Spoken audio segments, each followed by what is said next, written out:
Ben, je pense que notre ami Robert Cohen a bien exposé et surtout il nous a bien expliqué les nouveautés qu'on a avec Omicron. Vous avez bien compris qu'on a moins de choses graves avec Omicron parce que, il y a déjà des gens qui sont vaccinés, deux, parce qu'il y a des gens qui sont infectés, et beaucoup de gens qui ont été déjà infectés, et trois, parce que souvent le micron reste dans les voies aériennes supérieures. Donc c'est ce que vous explique une gravité moindre par rapport au delta. Voilà, donc j'essaie d'avancer. Ah, c'est bon. Voilà, alors la première des choses, je vais essayer de vous donner, de vous rappeler un certain nombre de données. Je remercie déjà Moulay Saïd Afif, Youbi, Sibn Azouz qui ont partagé avec moi un certain nombre de données et de slides. Donc voilà, c'est un travail qui est collectif. Et donc, je ne sais pas pourquoi, il faut que ça soit centralisé, ce n'est pas centralisé.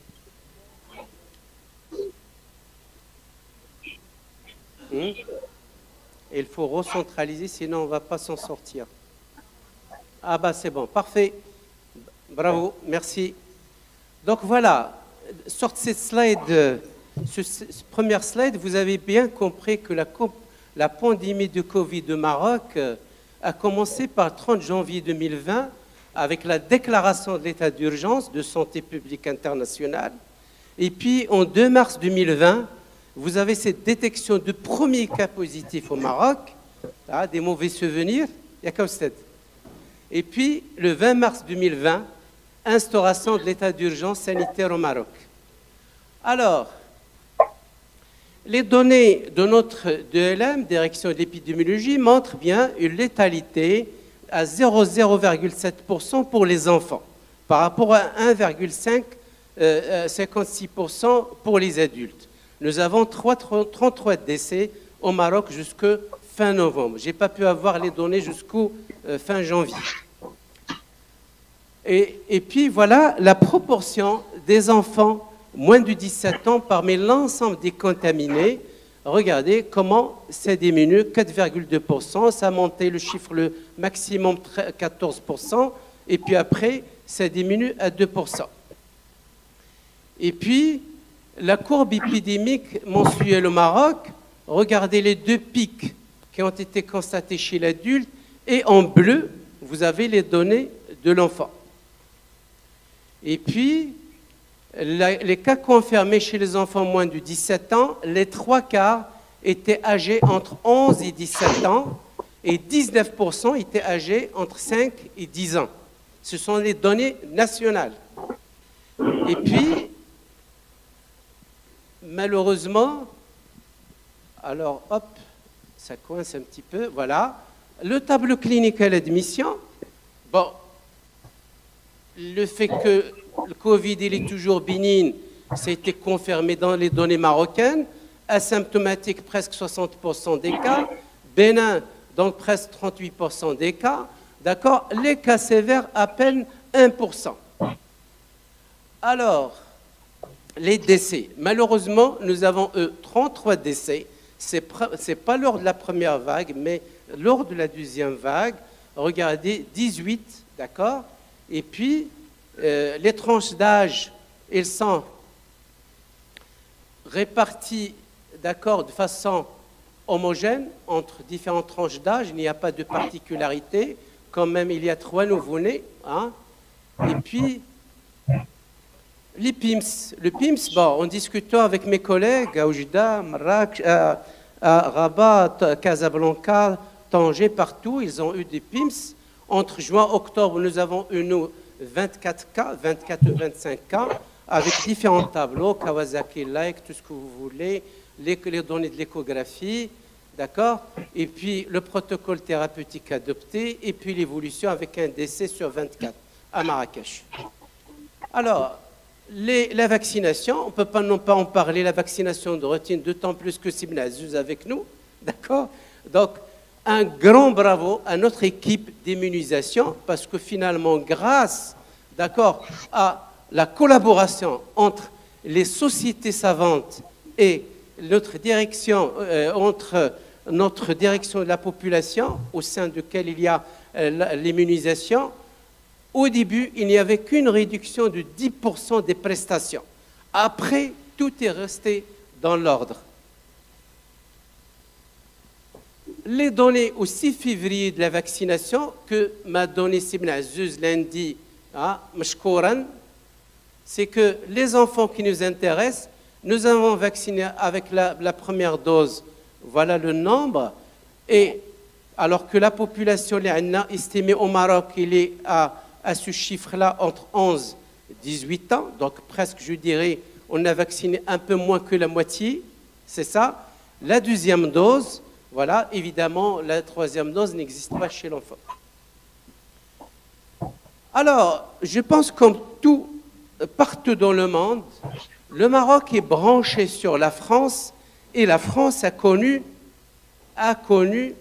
beaucoup de débats sur vacciner ou pas et malheureusement beaucoup de collègues qui sont branchés sur les médias français et il y avait vraiment une grande influence. Et donc, et puis les réseaux sociaux qui n'existaient pas auparavant, d'accord, que ce soit Facebook, TikTok, tout ce que vous voulez, WhatsApp, il suffit d'avoir une mauvaise information et ça se diffuse de manière très rapide, malheureusement. D'accord, les réseaux sociaux, ils ont eu un rôle très important à diffuser les mauvaises informations. D'accord. Et puis, j'ai ce truc-là, je vais peut-être commencer à travailler avec ça, parce que ça, hop, là.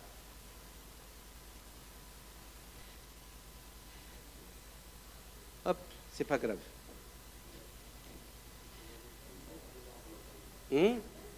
Alors, donc finalement, voilà. Et donc finalement, comme ça a été entamé le débat par Robert Cohen, c'est que il y a beaucoup de connus, d'inconnus dans les rappels de la vaccination anti-Covid. Commençons par le booster. Ce booster, il y a beaucoup de débats sur la nécessité de booster. Qui aura besoin de booster, quand il faut l'administrer, d'accord? Et bien sûr, si je dirais pourquoi c'est nécessaire, on peut dire oui, c'est pour amplifier les anticorps, pour gagner dans l'immunité, d'accord? Si on dit quand est-ce qu'il faut donner le booster, il y a beaucoup d'inconnus concernant la durée de la protection par le vaccin. Donc, beaucoup de questions restent posées concernant le booster.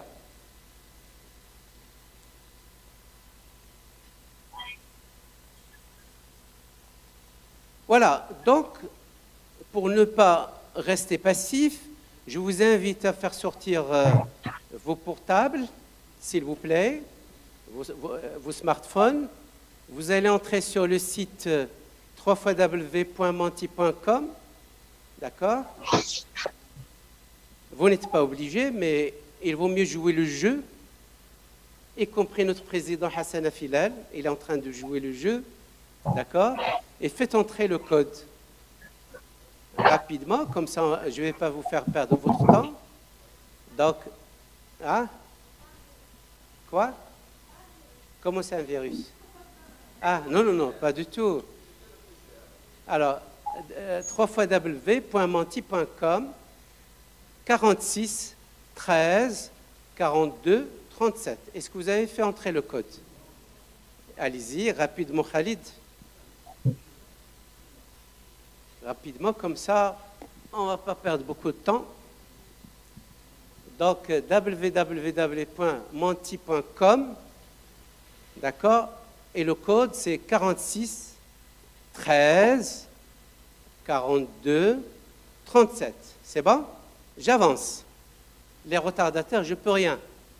Dans le cadre d'un programme de vaccination, un rappel est administré à 2 mois après la dernière dose vaccinale, 3-4 mois après la dernière dose vaccinale, 4 à 5 mois après la dernière dose vaccinale. Qu'est-ce qui est juste?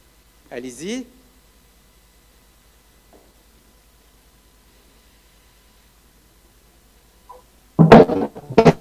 comme ça, notre responsable de programme d'immunisation, il teste les connaissances de nos pédiatres. Alors,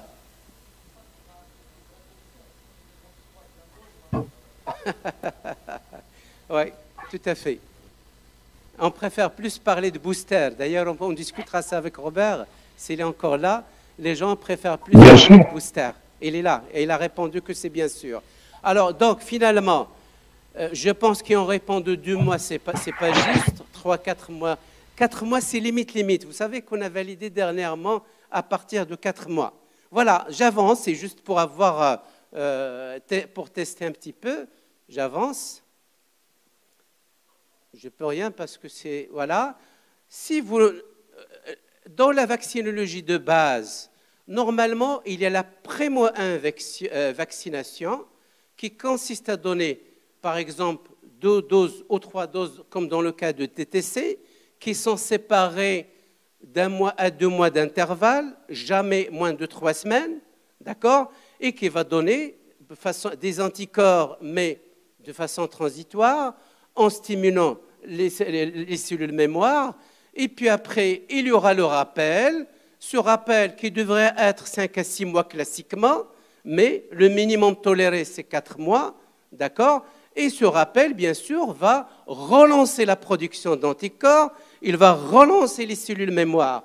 Alors, entre les deux, il faut du temps, il faut un minimum de 4 mois pour que, d'accord, laisser mûrir les cellules B mémoire, d'accord, et entraîner davantage de production d'anticorps. Voilà le principe de la primo-vaccination et du rappel. Donc, un minimum de 4 mois qui a été validé dernièrement. Je passe. Et donc, l'impact des vaccins du rappel sur la protection contre la Covid-19, nous sommes tous d'accord, il faut une primo-vaccination. Au début, on va se poser la première question. D'accord, quels sont les groupes qui ont besoin d'un booster? Et puis, une fois qu'on a identifié cette problématique, n'oublions pas que les sujets infectés n'ont pas besoin du même nombre de doses, d'accord, que les sujets non infectés. Parce qu'il se fait d'avoir le Covid, rester 3 semaines, minimum 3 semaines, pour donner si vous êtes vacciné, c'est bon, ça ne sert à rien de donner une 2e dose. Mais deuxième question, quel est le temps optimal pour la troisième dose, qu'on a appelée booster? Et surtout, la question maintenant classique, c'est que est-ce que cette protection, est-ce qu'elle est transitoire ou est-ce qu'elle est persistante? Et la question de durabilité se pose dans la vaccination anti-Covid. Voilà, encore une fois, la première injection, il va donner une réponse immunitaire, mais qui reste quand même faible. C'est pourquoi il faut donner une dose qui va amplifier la réponse immunitaire, augmenter le titre des anticorps, mais le booster, il est nécessaire.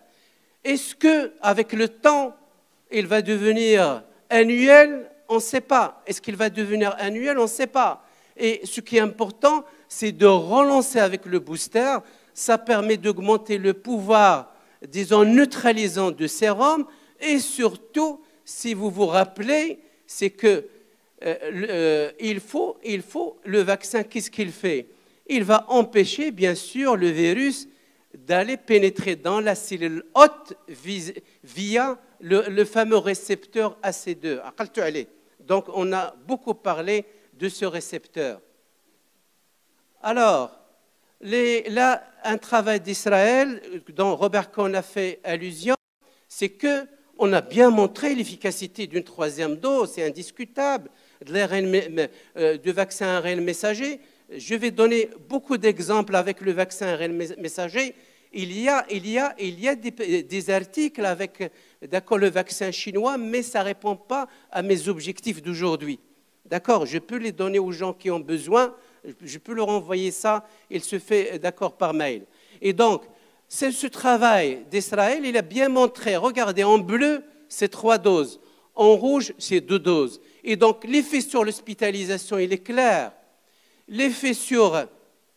Malheureusement, celle-là ne suit pas. Je dois faire dans ce sens-là, je n'ai pas compris. Voilà. Et sur le Covid sévère, c'est clair, c'est l'efficacité de 3 doses, et puis l'efficacité sur le décès, voilà, sur les décès, il est clair, toujours le booster est supérieur les 3 doses ou 2 doses. Donc finalement, le rappel, il vaut mieux parler de booster, c'est un terme plus privilégié par rapport à autre chose. Alors, je dois vacciner une fille de 12 ans avec un vaccin anti-HPV. Doit-on respecter un délai avec le vaccin anti-Covid? Allez-y. Donc, toujours le même site, même code. Ah, voilà, allez-y. Allez-y. Ah ben voilà, donc vous savez que les choses elles ont changé maintenant. C'est-à-dire qu'il y a des gens qui ont répondu oui au délai. Je pense que ça a été dit au début, tout simplement. Pourquoi? Parce qu'on a peur, comme c'est un nouveau vaccin, on a peur que, d'accord? Comme c'est un nouveau vaccin, on a peur un peu de confondre les effets secondaires de nouveaux vaccins avec le vaccin qu'on donnait. Aux États-Unis, ça a été délaissé et donc par la suite, on peut donner 2 vaccins d'accord inactivés en même temps, mais bien sûr en 2 endroits différents, un vaccin vivant ou un vaccin inactivé en même temps, mais bien sûr en 2 endroits différents. Et ça c'est le protocole américain. Il n'y a pas de souci chez l'adolescent. On peut donner Covid-19 en même temps que le vaccin anti-HPV. Alors, les enfants atteints d'une maladie auto-immune ou sous biothérapie peuvent-ils être vaccinés contre la Covid-19? Ah, il y a la divergence. Voilà. Donc, c'est juste pour avoir une idée, ce n'est pas pour vous tester, mais juste pour faire un sondage. Voilà. Donc, finalement, la vaccination chez les malades atteints, chez les enfants porteurs de maladies auto-immunes, les vaccins anti-Covid, jusqu'à ce jour-là, ne donnent pas ni d'induction, ni d'exacerbation. Et la vaccination reste recommandée. D'accord? Et il faut savoir quand même que les immunosuppresseurs vont diminuer l'immunogénicité. Et c'est pourquoi il est préférable de leur donner plutôt les vaccins ARN messagers que les vaccins inactivés. Et il est préférable, je ne sais pas comment faire passer chez nous ça, préférable de faire 3 doses, d'accord, chez ces terrains particuliers. Alors, quelles sont les contre-indications médicales à la vaccination contre la Covid-19? C'est une question auquel on est beaucoup sollicité. Est-ce que c'est l'allergie à la pénicilline? Est-ce que c'est l'allergie de commenter à l'un des composants des vaccins? Est-ce que c'est le syndrome inflammatoire multisystémique pédiatrique? Est-ce que c'est l'intolérance au lait de vache pour faire plaisir, d'accord, à nos amis gastropédiatres qui sont là? Et est-ce que c'est la myocardite ou la myopéricardite associée à une infection par SARS-CoV-2? Il y a des gens qui répondent l'allergie à la pénicilline. C'était au début, il y avait un mélange dans les recommandations à l'échelle nationale. Ce n'était pas vrai. D'accord, ça n'a rien à voir. C'est l'allergie à l'un des composants du vaccin. La pénicilline, ça n'a rien à voir là-dessus. D'accord, et les vaches, ça n'a rien à voir, ni la maladie cœliaque, ni... D'accord, j'aurais dû mettre la maladie cœliaque. Et donc voilà, je ne vais pas vous surcharger l'esprit, vous avez la liste des contre-indications que vous pouvez trouver partout, d'accord, au niveau de Google, d'accord? Alors, parmi les propositions suivantes concernant la vaccination contre le Covid, lesquelles sont exactes? Est-ce que c'est les MPA, les myopéricardites aiguës, sont des maladies fréquentes? Est-ce qu'elles sont fréquentes? Est-ce que ces maladies, les myopéricardites aiguës, se voient surtout chez les garçons? Je pense que Robert vient de répondre. Est-ce que les myopéricardites aiguës se voient surtout après la 2e dose? Est-ce que Robert Cohen vient de répondre? Si vous avez bien suivi son exposé, l'évolution n'est pas bonne à court terme de ce myopéricardite aigu post-vaccination au post-Covid. Voilà, donc voilà, ça donne une idée. Ah ben bravo, donc c'est bon. Les deux bonnes réponses sont au centre. C'est bon, bravo. Et donc, rapidement, je passe, puisque c'était clair, que les myopéricardites aiguës sont des maladies très rares. C'est presque 1 sur 100 000 d'habitude. Et qu'avec le Covid, ils sont à 2,3 pour 100 000. D'accord? Et les caractéristiques cliniques, ils sont augmentants post-vaccinal dans les 2 à 7 jours qui suivent, essentiellement les sujets jeunes, mais on verra, déjà Robert Cohen il a identifié pas tous les adolescents, ce n'est pas les jeunes adolescents, les grands adolescents, c'est ça, et puis après il a bien expliqué pourquoi les garçons, c'est une question d'androgène, d'accord? Après la deuxième dose, essentiellement, pas la première dose, et puis l'évolution est bénigne à court et à moyen terme. À long terme, bien sûr, il faut un recul. Hein? Et intérêt de la sérologie au moment de la première dose. Ce n'est pas si bénazeuse comment on peut inclure cette démarche, cette recommandation. Si la sérologie est positive, ça permet d'anticiper, de ne pas donner une deuxième dose. D'accord? Et puis, vous savez, il y a tant de données sur le myocardite post-vaccinal. Mais ce qui est intéressant, Robert Cohen a bien exposé, mais je vous montre sur cette courbe-là que chez les jeunes enfants, regardez, le pic entre 11 et 15 ans, et il est entre 16 et 20 ans. Donc avant, le risque presque il est négligeable, d'accord? Et puis, il y a beaucoup de publications, on peut citer beaucoup, les séries avec le nombre de myocardites, avec le nombre total des vaccinés, d'accord? Et puis, voilà, d'autres données. Mais ce qu'il faut comprendre, c'est que ces événements ne devraient pas être une raison de changer notre politique vaccinale et qu'il y a nécessité d'avoir d'autres études pour atténuer l'anxiété et la résistance aux vaccinations de routine contre la COVID-19. C'est très important. Il faut de la pharmacovigilance, d'accord, mais ça ne va pas diminuer de l'intérêt de vaccin. D'accord, c'est très important. Alors, autre question. Est-ce que les vaccins à ARN messager disponibles protègent-ils de variants Omicron? Est-ce que les vaccins à ARN messager protègent contre le variant Omicron? Robert Cohen, il l'a bien exposé tout à l'heure. Hein?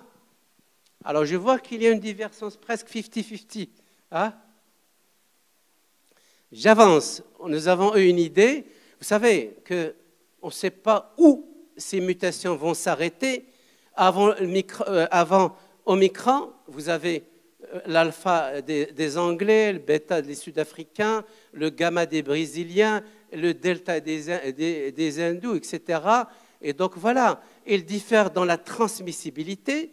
L'Omicron actuellement, comme vous le savez, il est très contagieux, dans la sévérité, dans la réinfection et dans l'efficacité sur le vaccin. D'accord? Et donc, sur le plan pratique, la troisième dose, ça marche sur le variant Omicron. Je vous présente plus ce schéma, cette figure-là plus intéressant. C'est du vert là, Omicron il est en vert, et vous avez de delta en bleu. Et ça, c'est le vaccin Pfizer, et ça, c'est le vaccin Moderna. On compare deux vaccins ARN messagers. Regardez, l'efficacité sur Omicron, elle est moindre par rapport au delta. Et il est amélioré, cette efficacité, par le booster. D'accord? Il est amélioré par le booster. Et puis, un autre article 2022, de février 2022, qui montre cette efficacité de neutralisation, d'accord, contre le virus type sauvage et les variantes bêta, delta, omicron. Regardez, 2 doses, à gauche 2 doses, et à droite, vous avez 3 doses. Et regardez avec le booster comment, d'accord, ça s'améliore. D'accord? Première, deuxième dose, 2 doses, ce n'est pas fameux pour Omicron. Mais lorsqu'on rajoute le booster, regardez, ça change. Eh bien, un message à donner, c'est qu'avec Omicron, les mutations ne s'arrêtent pas. Mais ce virus, il mute moins que le virus la grippe. Les variants contagieux et sont à tout âge. Mahd, il y a une augmentation de l'infection dans la population totale. Mahd aussi, il y aura plus de cas pédiatriques. Ça, c'est clair en épidémiologie. Et puis, Mahd, il y aura une augmentation de la vaccination chez l'adulte. Il va y avoir une modification de la pyramide de l'infection avec le temps. D'accord? Et comme le disait toujours Robert Cohen, qui nous écoute, que les enfants ne sont pas aussi transmetteurs, ne sont aussi contaminateurs que les adultes. D'accord? Et l'efficacité sur Omicron, elle serait moindre, il ne va pas être aussi efficace sur les formes peu graves chez les personnes âgées avec comorbidité. Et puis, la protection des formes sévères d'Omicron, il sera plus intéressant. La protection de formes graves, ça serait plus intéressant si on utilise des vaccins ARN messagers et que les sujets déjà infectés, on va induire leur immunité cellulaire et donc ils auront des formes moins graves. D'accord? S'ils ont déjà fait le Covid. Et toujours, tarjao, une notion avec l'Omicron, l'intérêt de la 3e dose. D'accord? Pour relancer l'immunité. Alors voilà, un petit peu pour vous tester, quels sont les facteurs qui interviennent dans la durée de la protection contre les variants. Quels sont les facteurs qui interviennent dans la durée de protection contre les variants? Est-ce que ce sont les formes cliniques? Est-ce que ce sont les spécificités du patient?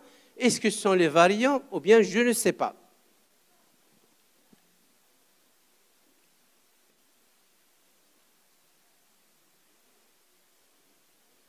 Ben, ça avance, ça avance. Voilà. Très bien. Donc, voilà, j'avance. Finalement, les trois paramètres, vous savez, la réponse est complexe. Parce que ce virus, il nous réserve toujours des choses qu'on ne sait pas très bien. Comme je l'ai introduit, pour le booster, il y a beaucoup de choses connues et beaucoup de choses qui ne sont pas encore connues. Et donc, il faut rester modeste pour dire que plusieurs paramètres peuvent intervenir. Les formes cliniques, est-ce qu'il y avait de l'hospitalisation, de décès, des formes post-symptomatiques, asymptomatiques? Les spécificités du patient, est-ce que ce sont des sujets âgés? Est-ce qu'ils sont arrêts? Est-ce qu'ils ont des comorbidités? Les variants, comme vous l'avez remarqué avec le recul pour Delta, il était moins sensible au vaccin. Et puis, la durée de protection, on le sait maintenant, qu'elle est plus courte, c'est le sujet fragile, c'est le sujet âgé, qui ont des tares multifactorielles. D'accord? Et puis enfin, il y a une grande dispersion interindividuelle concernant les taux d'anticorps, ce qui explique certains échecs chez certains patients. Et puis enfin, l'intérêt toujours de booster avec Omicron, je le dis, je le redis. Voilà, donc regardez dans ce travail-là qui vous montre que les formes sévères et dans les formes avec décès, voilà, il y a souvent association de plusieurs facteurs de risque. Et dans les formes peu asymptomatiques, il y en a très peu. Vous savez, le facteur de risque le plus important, c'est Hussein. Comme tu me coinces souvent, je vais te coincer. Quel est le facteur de risque le plus important, d'accord, pour le décès et les formes sévères? Non. Tu es jeune, Hussein. Ah, c'est de ne pas être vacciné. C'est surtout ne pas être vacciné, tout simplement. D'accord? C'est ne pas être vacciné, tout simplement. D'accord? Ah? Oui, oui, mais je pose exactement, je la pose à côté, oui, tout à fait. Et donc, finalement, pour faire la synthèse, vous savez que lorsque, disons, bon, ça ne marche pas, voilà, c'est que lorsqu'on ne fait pas de booster, lorsqu'on ne fait pas, l'effet de vaccin va s'estomper dans le temps, d'accord, lorsqu'il n'y a pas de rappel, et on risque d'avoir des formes sévères, notamment lorsqu'il y a des facteurs de risque qui vont dépendre de variants, de la charge virale, et puis d'un certain nombre de comorbidités. Je pense que mes amis gastropédiatres et les collègues qui s'intéressent à l'obésité, c'est discutable pour l'obésité en pédiatrie. Alors, les vaccins disponibles sont-ils interchangeables? On a l'ARN messager, on a Johnson & Johnson, on a Sinopharm, on a donc, voilà. Est-ce qu'ils sont interchangeables? Il y a parfois de la notion d'interchangeabilité.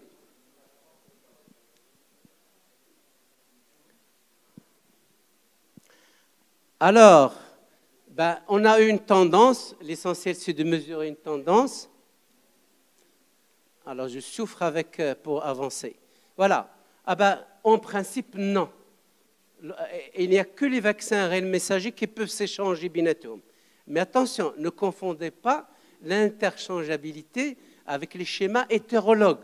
Ça, c'est différent. La stratégie de vaccination hétérologue a marché, notamment dans un certain nombre de pays comme l'Allemagne, etc. Dans certains pays de Golfe, voilà, ça marche, il n'y a pas de souci, d'accord?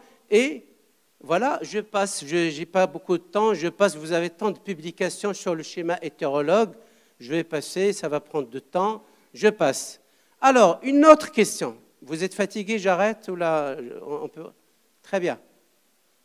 Alors, la vaccination peut-il rendre la PCR ou les tests antigéniques positifs? Non, je suis content que vous répondez déjà. Magnifique. La vaccination, eh bien, c'est connu avec le vaccin ARN messager, ce que non, et parce que dès que vous donnez le vaccin, l'ARN messager va entrer rapidement dans la cellule. Si vous avez un test positif juste après la vaccination, c'est que vous avez été contaminé avant ou là au moment. D'accord? Il ne faut pas faire de la confusion. Les PCR et les tests antigéniques sont-ils aussi performants pour le variant Omicron? Cohen, il a exposé ça tout à l'heure. Vous serez capable de répondre. Je passe comme bon, on peut avoir une petite baisse de la sensibilité des tests antigéniques, ça c'est sûr. Les mutations, ils vont intéresser essentiellement spike, les pointes, mais aussi les nucléocapsides. Et avec le recul, on a bien montré que la PCR marche. Ça a été expliqué par Robert tout à l'heure.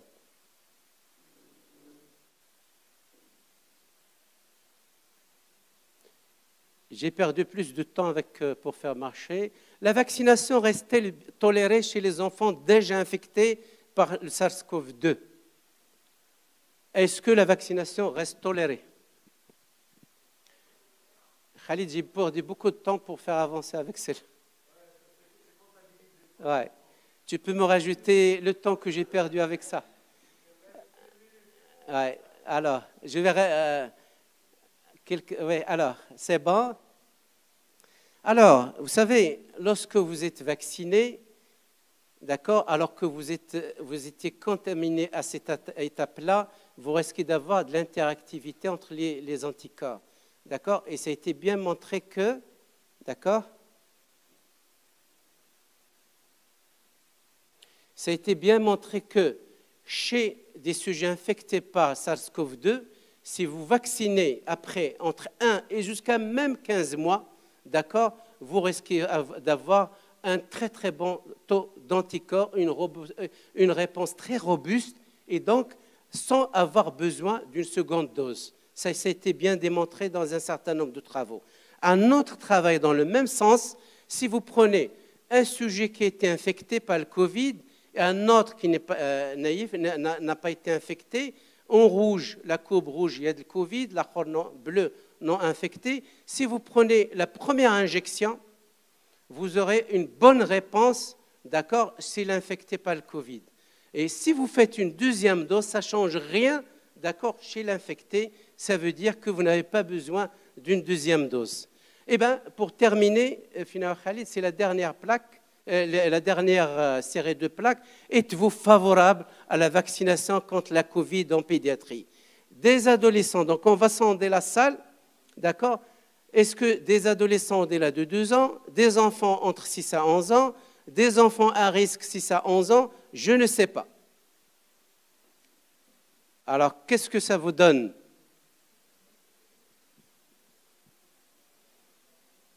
Alors voilà, dernière plaque, c'est Khalid. Nous avons sondé la salle concernant est-ce qu'ils sont favorables ou non à la vaccination contre le Covid. Et donc, pour terminer, je vous dirai que les objectifs de la vaccination des ados, la protection de la santé des ados, nous avons parlé de ça. L'amélioration de la vie sociale, scolaire et psychologique, nous avons parlé.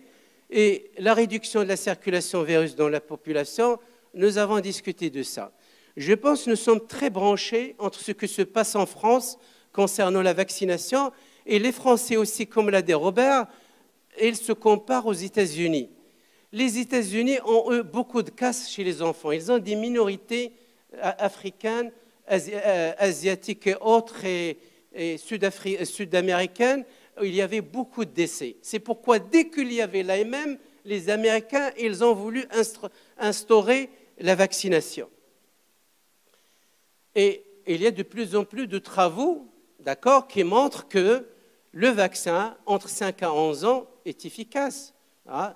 Regardez, comparaison avec un placebo. Il y a autant de travaux, d'accord, avec différentes tranches d'âge et avec des vaccins de Pfizer, des vaccins chinois, tout ce que vous voulez, dont les essais sont de plus en plus en train de se clarifier et donnent des recommandations plus claires, plus rassurantes. Et donc, je vous dis enfin, pour terminer, c'est qu'il y a 2 vaccins. Chez les enfants moins de 11 ans, il y a 10 mg, alors que le plus grand, 30 mg, un tiers. Les plus jeunes, un tiers de milligrammes. D'accord? Mais on peut dire, pourquoi ne pas donner un vaccin à un enfant?